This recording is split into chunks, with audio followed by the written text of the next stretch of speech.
Hello, my friends. This is a quick video about daylight time in Ukraine in August 1991. Why am I making a video about daylight time back in 1991 in Ukraine? Because some astrologers are using a chart for the Ukraine independence of August 24, 1991. And we've been receiving a lot of emails and even phone calls about daylight time. The chart appears to be wrong, and with the war going on in Ukraine, people want to look at this chart and there seems to be a lot of confusion. So I want to talk about this and also generalize to some general principles about daylight time. Number one, there was daylight time on August 24, 1991, period. There was DST. Facts are facts. I mean, there's a lot of controversy about this, but DST was observed. So a time that's often used for the independence is 6 p.m. And here's the chart for the capital of Ukraine, Kyiv. So it gives the 16 degrees Capricorn ascendant. That's the correct ascendant. The time zone is 2 hours east, and daylight time was observed.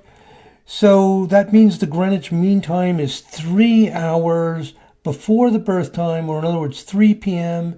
in 24-hour time. 3 p.m. equals 15 hours. And there it is confirmed in this table, GMT, 15 hours for the time at 6 p.m. in Ukraine. So that's it. I just wanted to confirm that, number one. Number two, a good source for confirming time zone and daylight saving time for recent dates, since about 1970, tends to be accurate, is timeanddate.com. And there's a place you can go to in timeanddate.com to get the details. And here it is for Kyiv in the 1990s, telling us that daylight time began on July 1st, 1990, and continued until September 29th, 1991. So daylight time was observed for over a year.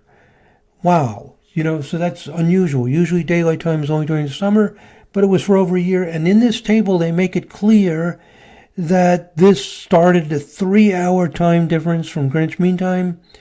And then on September 29th, 1991, it went to a 2-hour difference. So they make very clear exactly what's happening. So that happens to be accurate. And especially since about the 1990s, timeanddate.com is usually correct. Not always, but usually correct. It's a good source to refer to.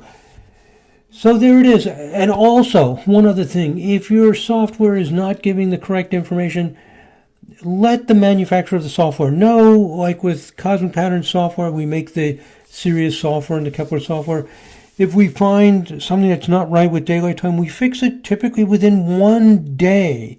And we have an update program that will download it. Daylight time is so complicated. We have over 50,000 lines in our table of DST information for around the world. There's an enormous amount of information. One little typo and information can be incorrect. So those companies that are giving wrong, software that's giving the wrong daylight time, it'd be wonderful for me to say, oh, those are terrible companies, buy our software. But to be honest about it, mistakes can happen with any software. What's important is that they update it quickly, and also that their track record for accuracy on daylight time is extremely high. I have separate videos on the enormous amount of work that we do to get time zones and daylight time accurate. And what a lot of astrologers don't know is that there are errors in daylight time in all tables. There's things we don't know. We're constantly getting new information. It's an ongoing battle to get daylight time correct. But for 1991, August 24th, 1991 in Kiev, the information is very clear. It's a 2-hour time zone with daylight time. And if you're using that 6 p.m. chart, 16 Capricorn 34, or within a minute or two of that, you may have a slightly different latitude and longitude for Kyiv. About 16.5 degrees Capricorn, depending on your latitude and longitude that you're using for the city, is the correct ascendant in the tropical zodiac. Thank you very much for listening, my friends. God bless. Namaste.